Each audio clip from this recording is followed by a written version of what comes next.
안녕하세요. 진일교 목사입니다. 2023년 8월 14일 월요일 새벽 묵상을 시작하도록 하겠습니다. 네, 오늘 함께 보실 말씀은 예레미야서 19장 14절에서 20장 6절까지 있는 말씀이고요. 제목은 담대한 선포 또 위태로운 목숨이라는 제목입니다.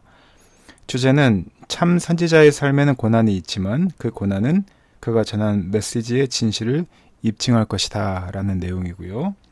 그리고 오늘 본문을 통해서 참 선지자의 고난이 그가 전한 메시지에 어떤 영향을 미치는지 살펴보도록 하겠습니다. 오늘 우리가 함께 보신 예레미야서 19장 14절에서 20장 6절의 말씀을 보면 예레미야 선지자는 흰놈의 아들 골짜기에서 예언하고 용기를 깨트리는 상징 행동과 여호와의 말씀 선포를 한 후에 다시 예루살렘 성전으로 향합니다. 그리고 성전을 드나드는 사람들 앞에서 여호와의 명령을 따라서 다시 선포하는데요. 그러나 예레미야의 선포는 쉽지 않았습니다. 여호와의 성전을 감독하던 제사장 바스올은 예레미야의 예언을 듣고 그를 핍박했기 때문입니다. 좀 더 말씀을 더 깊이 들여다보도록 하겠습니다. 성전은 가장 안전한 장소이죠. 왜? 하나님이 임재하시는 곳이기 때문에. 그러나 가장 안전한 장소의 상징인 성전이 무너질 것입니다. 그렇다면 그 성전 덕분에 안전하다고 여겨졌던 모든 유다의 성읍들도 파국이 찾아 들어올 것은 당연한 것이죠. 하나님께서 스스로 자기 영광을 거두시겠다 이런 뜻이고요. 이제 유다는 자신들이 선택한 결과를 가져가야 할, 스스로 취해야 할 날들이 올 거라는 뜻이기도 합니다. 이것이 하나님의 말씀에 귀 기울이지 않는 세대를 향한 하나님의 마지막 조치입니다. 교회는 이 시대, 이 세상에서 가장 확실한 희망 또한 안전함을 제공해 줄 유일한 곳입니다. 그런데 심판이 임한다면 바로 그 교회에서부터 임하게 될 것이라는 것. 오늘 본문을 통해서 우리는 알 수가 있습니다. 이 세상의 심판 원인을 교회에게 물을 것이기 때문인 것이죠. 제사장이었던 바스올은 성전 질서 유지를 위해서 불편한 메시지를 전하는 사람을 보듯 예레미야를 보았고요. 그리고 그를 감금합니다. 그렇게 해서 하나님으로부터 나온 말씀을 가둘 수 있을 거다 이렇게 생각한 것이죠. 그러나 성전 출입문 가운데 베냐민의 문 위층에 목에 씌우는 나무 고랑으로 채워서 예레미야를 가두었지만 성전을 향한 하나님의 뜻, 하나님의 계획은 바꿀 수 없었고 또한 철회할 수 없었습니다. 그들이 세상의 거짓 희망에 대해 스스로 유패를 작정하지 않는 한 결과와 운명을 바꿀 수는 없는 것이죠. 우리가 그 입을 다물게 해야 하는 사람들은 경고와 신호가 안 들릴 만큼 평강이다로 외치는 거짓 선지자들이었습니다. 이 시대에 필요한 메시지가 무엇일까요? 어떤 소리가 어떤 소리를 침묵시키고 있는지 보아야 하지 않을까요?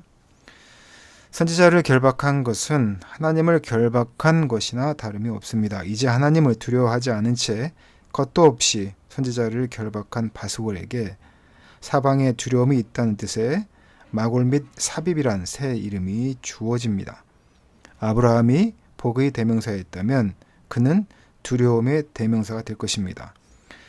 사람들이 듣기 좋아하는 거짓 예언을 했던 바스올과 그 예언을 참 예언보다 더 즐긴 그의 집, 사람들과 친구들까지 모두 바벨론으로 붙잡혀 가서 거기서 죽게 되고요. 또한 장사 지내게 될 것입니다.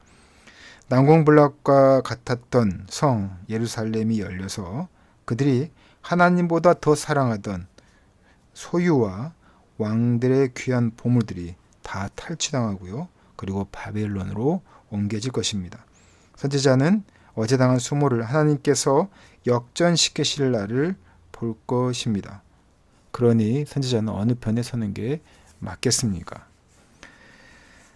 사랑하는 제일교 성도 여러분, 악한 시대의 선지자의 고난 또 글쓴이로 산다는 것은 그 메시지의 참됨을 입증하고 완악한 자들의 죄악을 입증하는 것입니다. 교회는 이 시대, 이 세상에 가장 확실한 희망을 줄 유일한 곳이 되어야 하고요. 또한 그런 삶을 살아야 합니다. 왜냐하면 심판이 임한다면 바로 그 교회부터 임할 것이기 때문입니다. 말씀드린 것처럼 하나님은 세상의 심판 원인을 그리스도인들에게 교회에 먼저 물을 것이기 때문입니다.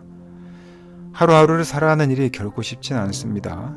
그러나 예레미야 선지자가 전한 말씀처럼 우리가 안전하게 여겼던 성전, 또 우리의 신앙, 또한 우리의 믿음이 우리의 잘못된 삶을, 또한 잘못된 존재를 통하여서 우리 안에 잘못된 것으로 결국에는 매짐을 맞을 수 있다는 것, 심판에 이를 수 있다는 것을 아시고 그 안에서 주님이 주시는 귀한 일들을 잘 감당하며 살아가므로 선지자의 고난에 참여하는 우리 사랑하는 지교회 성도 되시기를 예수님의 이름으로 축원하고 부탁드립니다. 기도하겠습니다. 참 선지자의 삶에는 고난이 있지만 그 고난은 그가 전한 메시지의 진실을 입증할 것입니다. 우리가 살아가는 사람들이 힘들고 어렵지만 우리가 살아가는 이 삶이 또한 이 메시지가 이 고난이 왜 우리에게 임했는지를 또한 알려주는 것을 우리는 압니다. 힘들지만 고난에 참여하는 것을 기뻐하게 하시고 주님이 주시는 은혜에 깊이 참여하는 우리 사랑하는 제일교회 성도들에게 주님 축복하여 주시옵소서. 이 모든 말씀 거룩하신 예수님 이름으로 기도드렸습니다. 아멘.